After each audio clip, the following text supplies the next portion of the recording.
Hey everybody, how you doing? It's Everyday Eric. I'm still alive. Thank you for stopping by. I know why you're here. It's Valentine's Day. Happy Valentine's Day. And you want to know, Eric, should I take my hot date to see the big red throbbing Harry Ford in the theater tonight? Should I do that? I have that answer for you, but you got to stick around. All right, so I'm going to talk about who's in this film. There is one cameo that I do consider a spoiler. When this cameo shows up, all the girls, well, all three of them that were in my theater got all kind of giddy.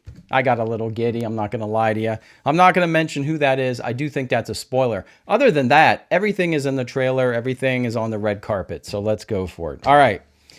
The first thing I want to say about this movie is that Harrison Ford does bring it as General Ross. He tries this time, okay? He really does. Not like Indiana Jones and everything else he's done in the last 20 years. It looks like he's trying. He's getting kind of sweaty. There's veins bulging. So good job, Harrison Ford. But this film, it feels like a D-plus show. But this film also feels like a sequel to the Ed Norton Hulk movie from like 20 years ago.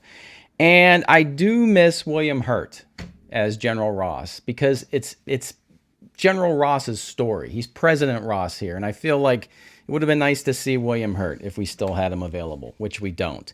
And, Liv Tyler's going to show up. Sorry, that's not really a spoiler, but she is. So it's a continuation of that movie, and we have the leader. Is it Sam Stearns? I don't remember his name. Yeah, I think I got that right. I call him the leader. He's different this time, but it's a continuation of that story. So this is like a Hulk sequel that Captain Falcon just happens to be in. All right, so this movie starts off with a laughably bad action scene.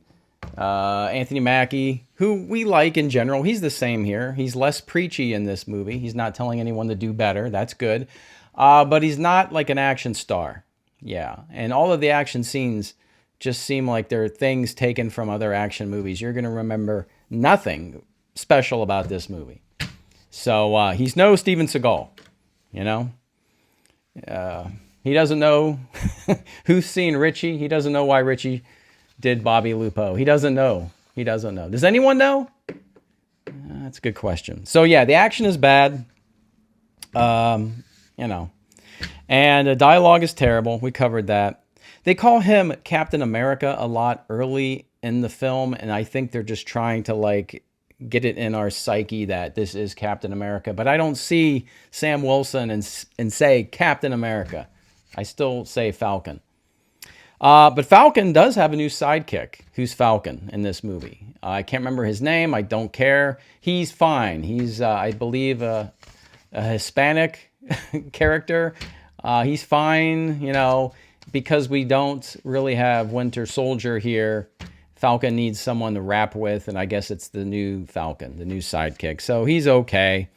And they're going to run into the older Tuskegee Captain America. That's what I'm going to call him. Isaiah Bradley. He was in the television series. That was terrible, right?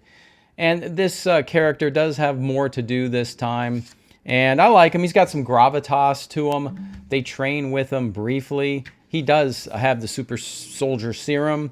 And they take him to the White House, and he tries to kill the president. So there you go. That's the whole espionage. That's the political thriller of this film. Why would Isaiah Bradley try to kill the president?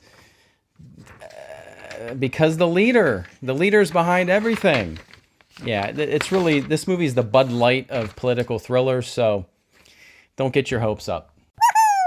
So around the time of this assassination scene at the White House, which is better than the first action scene, not by much, but a little bit better. And the movie picks up a little bit at that point because we learn that Ross is trying to do some peace treaty with all these countries because they all want to share the resources from the Celestial, did I say that right? From the Eternals movie that's sitting in the ocean and everyone's trying to harvest the adamantium. From the Celestial. I can't believe I'm actually saying these dumb words.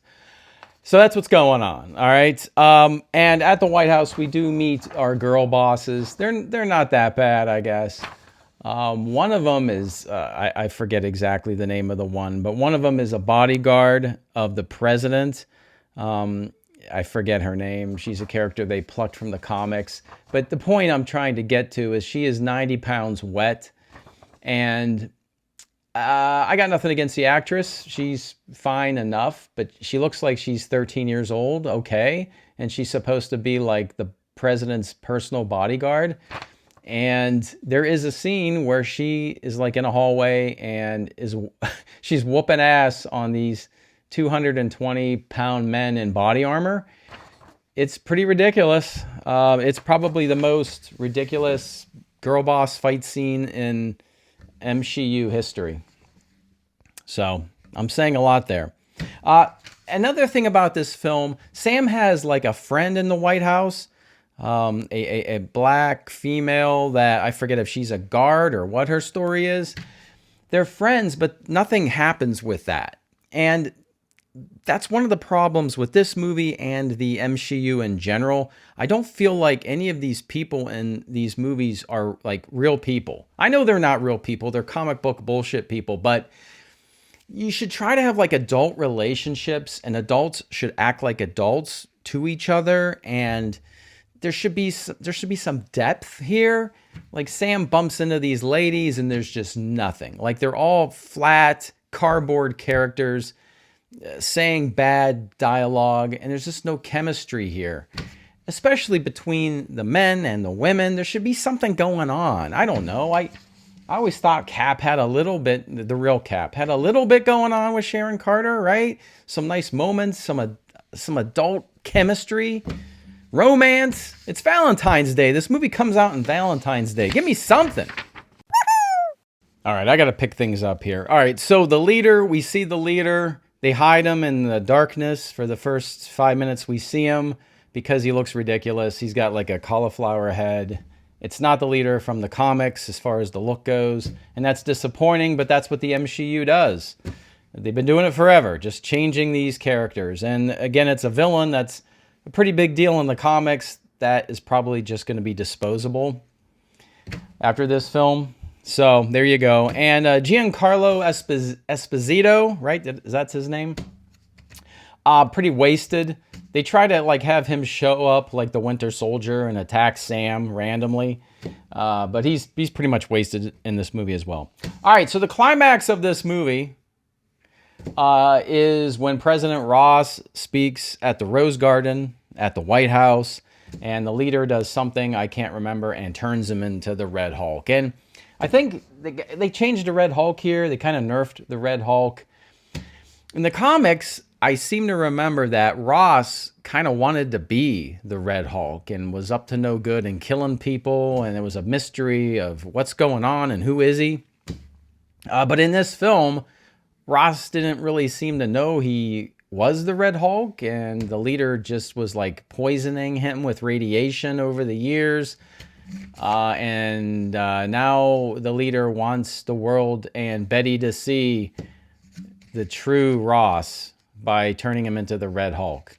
So, and then the Red Hulk kind of was a bad fighter and confused, and Captain Falcon in his vibranium suit somehow can hold his own against the Red Hulk. I think that's kind of ridiculous.